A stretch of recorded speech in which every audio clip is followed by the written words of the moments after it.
In the summer of 1965, 33-year-old CBS correspondent Morley Safer filed what would become one of the most controversial television reports of the war. Early on the morning of August 3rd, he had been invited to join a search and destroy operation at a suspected Viet Cong stronghold south of Da Nang. I talked to a captain, tried to get some idea of what the operation was about, and he said, well, we got orders to take out this complex of villages called Cam Ne. And I never heard anything like that. He said to take out this complex of villages. And I thought perhaps he's exaggerating. We got in, the troops walked across towards this village. Come this way, Con.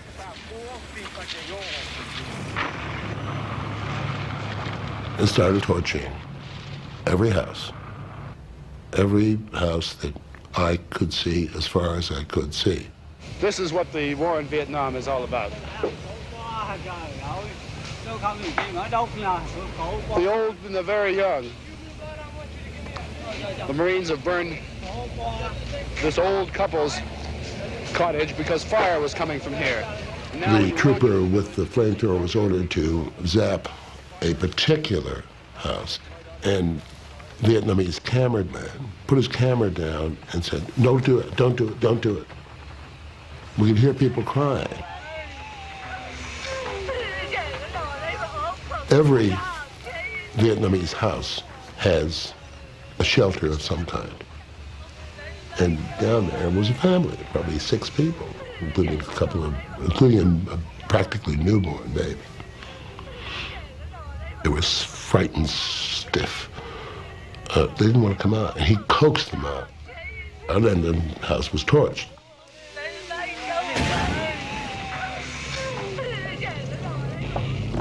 Been in action like this before, Marine? No, I haven't. Not like this, I haven't. Did you set fire to these houses here? No, we were just off to the left of it when it was burning. Were you getting fire from them? Somewhat, not too much. Just a little sniper fire. The day's operation burned down 150 houses, wounded 3 women, killed 1 baby, wounded 1 Marine, and netted these 4 prisoners. 4 old men who could not answer questions put to them in English. Cam Ne was a shock. People saw American troops acting the way people had never seen before. And to see young GIs in big guys in flak jackets lighting up thatched roofs and women holding babies running away, wailing. This was a new sight, really, to everyone. It went against the American myth of 1,000 Westerns in the movies.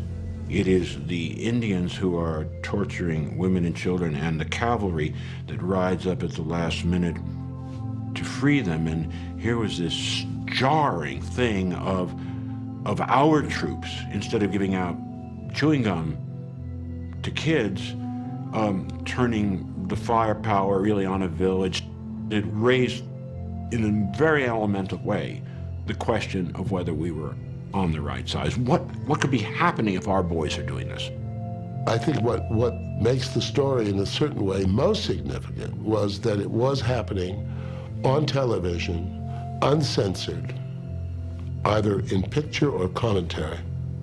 This wouldn't have happened in World War II, or if it had happened, it wouldn't have been photographed. Or had it been photographed, the photographs would have been censored or taken away. There was a realization that the rules have all changed. Today's operation is the frustration of Vietnam in miniature. There is little doubt that American firepower can win a military victory here. But to a Vietnamese peasant whose home means a lifetime of backbreaking labor, it will take more than presidential promises to convince him that we are on his side. Morley Safer, CBS News, near the village of Cam Ne. As many of you have indicated in chat, they wouldn't show this today. It is shameful. We're not going to question the actions of the men back then because that's done. All right. But today, let me give you a similar story. The Iraq and Iran wars, in Afghanistan, whatever we did there, were fought in large with depleted uranium rounds.